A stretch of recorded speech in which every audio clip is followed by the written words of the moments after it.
What's going on? Welcome into the Matt Bernier Show, part of the In the Money Media Network. My name is Matt Bernier. You can follow me on Twitter at Bernier_Matt. Today's Monday, July the 10th, 2023. It's episode 164 of the pod. However you listen, thank you for doing so. You can find the show Apple Podcasts, Spotify, SoundCloud, InTheMoneyPodcast.com. You can also listen over on YouTube. Search bar Matt Bernier Show. You will get this episode along with the 163 prior. And as always, please rate, review, subscribe. Thumbs up, thumbs down. Make sure the bell icon's lit up if you're over on YouTube. That way you get notified when new content has been uploaded to the In the Money Media channel, whether it's this show, whether it's JK Plus One, whether it's the Players Pod, whatever it may be, whether it's Horse Players Happy Hour, you name it. Make sure you're checking that over on YouTube. But again, most of you listen to this thing anyway, so your podcast feeds, you should be subscribed. You know the drill by now. This week's show, apologize, it's a few days past sort of the normal time frame. I will probably have another show here in just a few days as I head back down to the Jersey Shore on Thursday afternoon. But I wanted to wait and see what the first 2 days at Saratoga looked like. And they hadn't drawn as of Thursday, but they have done so now. So this show, reminiscent a little bit to last year, the timing is slightly different. I believe Saratoga is a week earlier.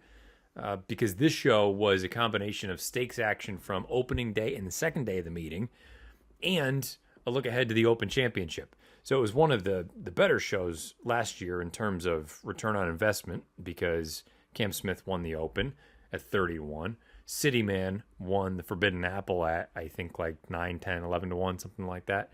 So that was nice. There was actually a kid that came up to Fornatal and I at Keeneland. He was like, "Oh, big fan, like to listen to the shows." We're like, "No, thank you." And he said the pod with the winner of the British Open and Cityman. And he's like, "The case for Cityman didn't make any sense, but it worked out." And I was like, "Well, then why the fuck did you bet the horse?" But thank you for listening. I appreciate that. I'm sure he's listening to this. So thank you for listening. Clearly it had to make some sense if the horse won, but neither here nor there. Let's try and do it again this year. It's not the Forbidden Apple. Opening day, I haven't looked at morning lines yet. I handicapped opening day a little bit earlier. Now I see that morning lines are in. So I'm going to go over 3 races on opening day. And I've yet to look at Friday, but I'll look at Friday and I'll let you know however many races there are there. We're going to look at the late pick 3 on Thursday, including race number 9, which is the Schuylerville for the 2-year-old fillies. But I'm going to try to limit. The numbers continue to back up what I had said and what my numbers had been at that point from the show a number of weeks ago with the selections and the picks and the things that I've given out in public, that the turf routes are just, I'm so much better at those than anything else. So I'm not going to keep bashing my head against the wall. If we have to look at some other things or there's big stakes races, that's one thing. I'm giving you turf routes. So race 8 and race 10 are turf routes, and then I'm going to look at Friday's card, and I'm going to specifically key in on turf routes, and hopefully there's something there. The weather Thursday and Friday up at Saratoga, it looks like there's a fair bit of thunder and rain in the forecast, but we know how that can kind of come and go. So, do your own due diligence. If these things end up on yielding turf or they wash them off entirely, use your noodle. You guys are all smart folks that listen to this, so I shouldn't say that. I don't mean that in a negative way. It sounds pompous for me saying, "Oh, you all must be smart if you listen to this." No, I'd like to think that most people out there have can use your noodle a little bit. You guys use your own judgment. So the late pick 3 on Saratoga's opening day, races 8, 9, and 10, which include the opening day feature, the traditional opening day feature, the Schuylerville for the 2-year-old fillies.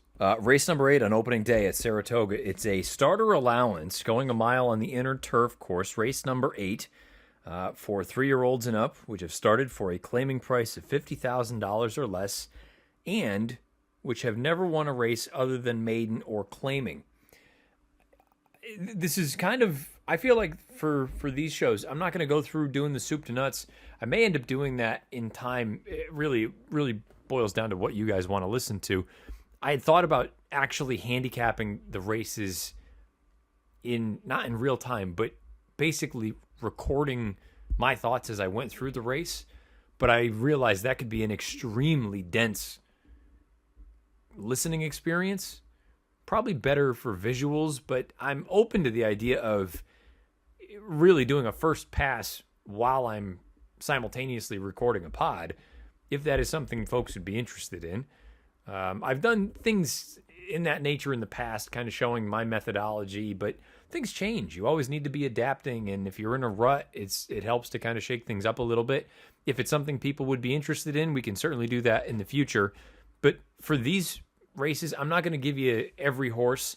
Maybe I'll go a little bit deeper into Schuylerville, but I'm just going to give you top picks and kind of why I like these horses in these two turf races. So we start here with race 8, that starter allowance.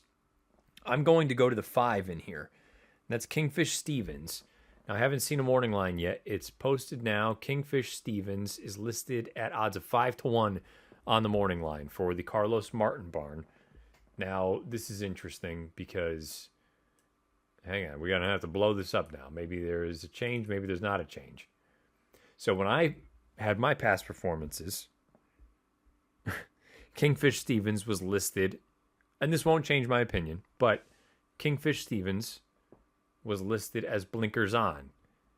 And currently I'm looking at Formulator at 4:42 on Monday afternoon. He is not listed as blinkers on for the first time, but at the bottom in the Carlos Martin stats, they have first blinker, blinkers on. So the racing form's got to figure out what the hell's going on. Not my problem. Hopefully they'll get that straightened out. Whether he has blinkers on Thursday or not, Kingfish Stevens is a horse I thought was really good when he almost won at this level at Aqueduct back in April. He made a big move. The pace was very hot when he made his biggest move, and he just couldn't quite hold off the eventual winner, Sell Something. But the third place finisher came back and won next out. And I was so interested that I used this horse in the James W. Murphy on Preakness weekend at Pimlico. And granted, he didn't do a ton of running, but he ran against some pretty good horses. Nagarot came back and earned a 90 in the Manila. Maybe that was a mildly disappointing performance from him last Friday at Belmont Park. But the third place finisher, Circling the Drain, came back and won next out, improving his buyer by 6 points in the process to an 89, and he was only a length and change ahead of Kingfish Stevens. Now, Kingfish Stevens has come back and run also. And that 72 in the starter allowance at Belmont Park really doesn't look very good on paper. Looks like he regressed, as a matter of fact. But I think it was a tremendous race when you consider not only did he make a decent enough move into the hottest part of the race, but more importantly, if you watch the tape that day of that race and that trip, down the backside, I have him listed as the 7 path. Around the far turn, I have him listed as the 4 path. And turning for home, he's in the 9 path. So he gave up an immense amount of ground. I haven't seen Thoroughgraph. It's not out yet. I'm going to assume he has a massive number for that most recent run. He's 5-1 on the morning line. I have not gone through and priced out the race, but that seems about right. Maybe we can get up to 6. But this is a very competitive group. You've got horses that are very evenly matched in terms of speed figures. I'm going to go with the 5 in here, Kingfish Stevens, in race number 8 at Saratoga on opening day. The Grade 3 Schuylerville, the 2-year-old girls going 6 furlongs, the traditional opening day featured event. I think it's a pretty good race. I don't know if we have Breeders' Cup hopefuls down the road. It's way too early to be thinking like that. But at the same time, from a talent standpoint, these girls are probably as good as it gets. Although I will say, I was on FanDuel TV the other day for a couple of, I believe they were fillies, that debuted at Ellis. It was Brad Cox and Brian Lynch, and they both ran very well, and the Figs came back fast. I want to say it was like 89 and 85, and I had said right after the race that I wouldn't be surprised at all if we saw both of them, including the maiden, show up in a stakes race next out. We'll find out if that ends up being the case. Grade 3 event, 3/4 of a mile on the main track. Carmelina on the rail has got big speed, looked really good. It was an impressive performance when she broke her maiden. She destroyed that field. She was a little bit slow out of the gate. I mean, a hair slow out of the gate, but she was able to get up there, establish that position, and just put the boots to a field. The 70 buyer makes her a major player. I would always caution putting too much stock into a debut Fig because these horses can move up so substantially in their second start.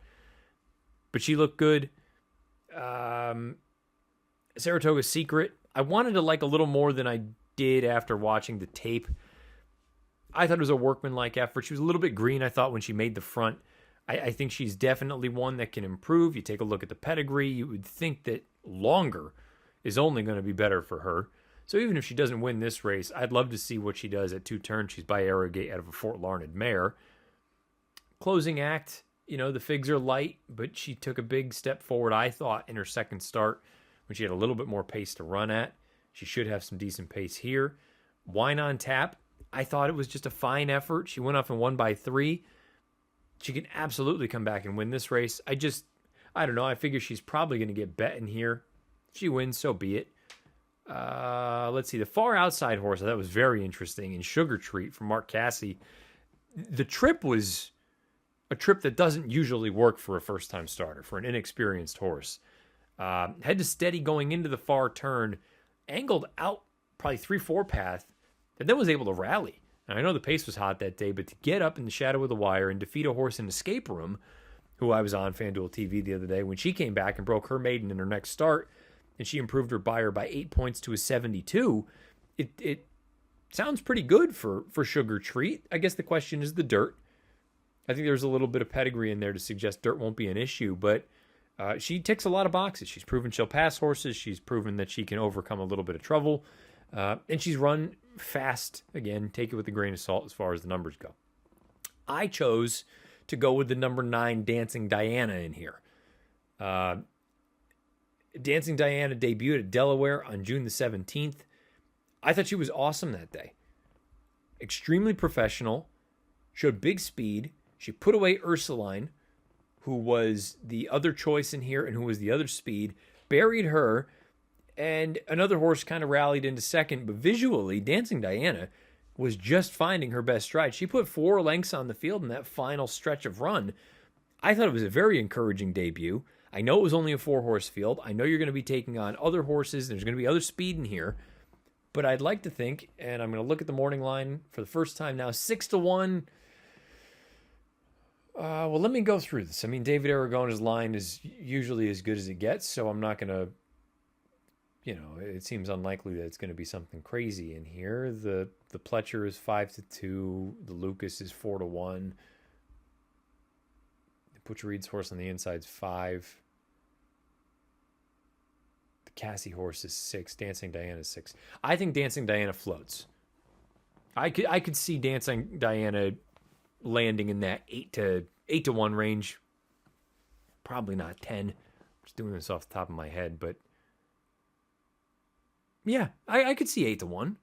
I think we might get a little bit of a float from that 6-1 line. Dancing Diana, I thought she was really good. Really, really good in the debut. And I mean, even 6 is probably within reason. I do think a fairer number would probably be 8 and north of that. But I think Dancing Diana is good. I thought her debut was strong, and I like her in the Schuylerville. And then in race number 10, hello, notification. Race number 10, these are New York bred fillies and mares going a mile and 16th on the Mellon, the outer turf course, maiden $40,000 claimers. Hopefully it doesn't get washed off the turf. I am going to go with the number 10. Here we go again, who is making her first start as a 3-year-old off a lengthy layoff for the Robert Falcone Jr. barn. Her 2-year-old finale at Aqueduct, yeah, she was chasing a slow pace, and she ended up getting run down. That's not even really the thing that I'm most interested in. You look at the rest of this field, specifically the 7, Arisima. She gets class relief. I get that. But I expect her to run a 64 to a 65 buyer. Somewhere in that range. The field she just ran against, they've all come back and they've effectively run identical races on figs. And she has run this race basically her entire career. In 8 lifetime starts, she lives between 60 and 65. So I don't see any reason why Thursday will be anything different. With that thought, here we go again, earning a 54 as a 2-year-old against open 75 maiden claimers. Now drops to the lowest level of her career, 40 New York bred claimers. She's got tactical speed. She can be close. She should get the jump on some of these other horses. And now she goes out for a barn that does very well the first time they get their hands on an animal. I like the 10. Here we go again. And what are we looking at for a price? Hopefully nothing too short. 4.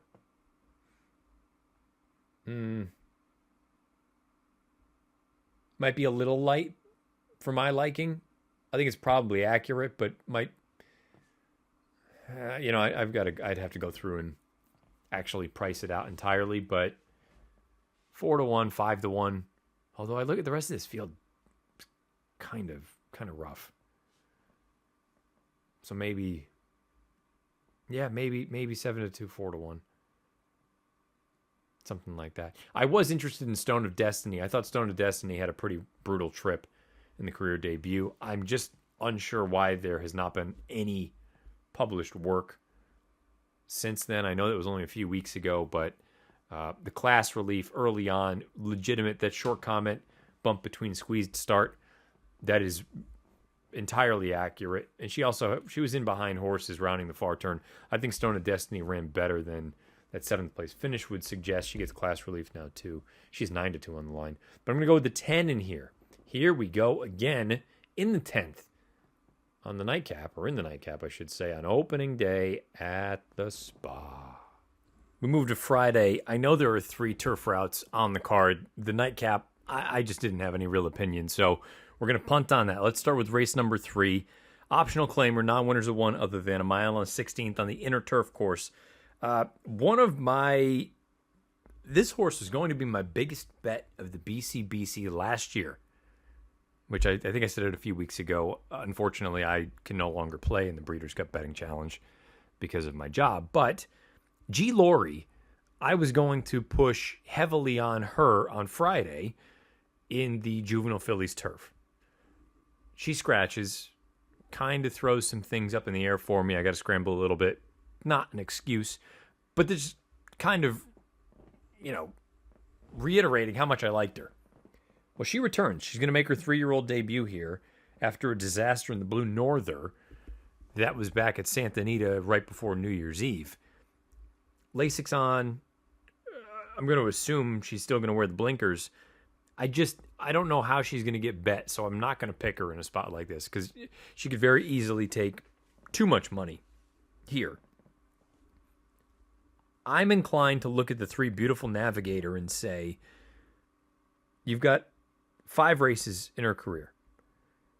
2 of them came with Lasix, 3 of them came without. The tough thing is the 2 with Lasix both came at the fairgrounds over that turf course that some horses loved and some horses hated. I'm going to give her the benefit of the doubt and say it wasn't the turf course, it was the Lasix. And I probably shouldn't even be saying benefit of the doubt. Just I'm going to take the stance that it was the Lasix that moved her up, not the fairgrounds turf. She gets Lasix on again here off a bit of a layoff. Haven't seen her since the Appalachian. That came at Keeneland without Lasix. By the way, the 3 times she's run without Lasix, she has dropped anchor. I'm not saying that she's bled, but with Lasix on, she fires. With it off, she's almost eased. I don't know what kind of price you're going to get on here. I would hope it's at least... There's a couple chat. I would say at least 10. That's my initial feel. There's no morning line released yet for her. Or for this race, I should say. I'm going to go with the 3 Beautiful Navigator in the 3rd on Friday. And I'm going to hope for double digits. I'm going to hope for 10-1. And just hope that it is Lasix that gets her on track and not the fairgrounds turf course. Like I said, the nightcap, we're going to punt on.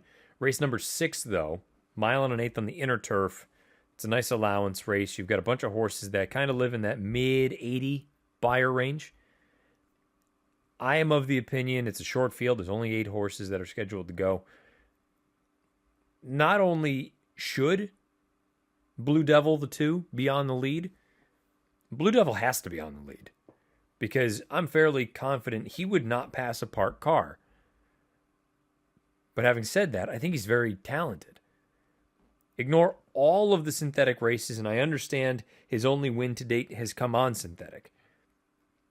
But his turf races, they've, for the most part, all been good. Ignore the Kentucky Downs race prior to the layoff, and also because it's Kentucky Downs. But draw a line through that.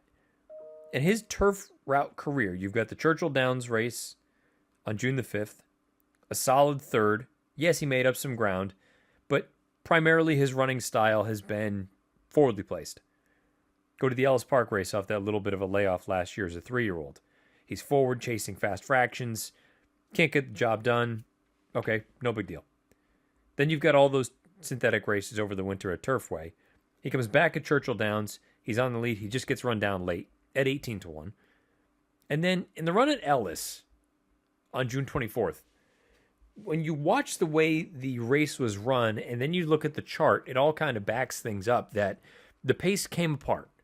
And for him to be up there to put away the other speed, I think is a positive. When you watch the tape, though, it looks like Policy Option, the horse that wins that day, is going to go off and win by 3. And when Blue Devil sees him come to his side and puts a half length on him, he digs back in. He rallies gamely. So I think he's the kind of horse that he kind of waits on runners. And what's the only way that you can avoid having a horse wait on others? Go to the front. Go right to the front. If you get run down, so be it. But looking at the rest of the field, who's supposed to go with him early?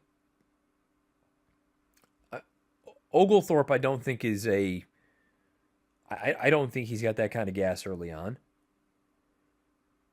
Fighter in the Win, I guess, but on the turn back, I don't know that they want to be up there pushing the pace. Although his only 2 wins to date have come when he's cut out all the fractions. Those both came on synthetic over in Europe. I just think if you're Ricardo Santana and you're Jeff Hiles and you're shipping up to Saratoga with this horse and you look at his PPs and you look at the race, I would so much rather you, even if it is to your detriment and to your demise and you end up losing, go, go, go. Hit the gas, drop the hammer out of the gate, make the front, and then see what happens. Especially in New York, where these races, for whatever reason, are run like they're harness races. Opening quarters in 26 seconds. Like, what are we doing? Go right to the front. And if Blue Devil does that, I think Blue Devil can win this race. He's talented enough. He just wouldn't pass anyone, and I'm hopeful he's not going to need to. So I'm going to go with the 2 in race number 6 on Friday. So to recap, race 3 on Friday, the 3, Beautiful Navigator.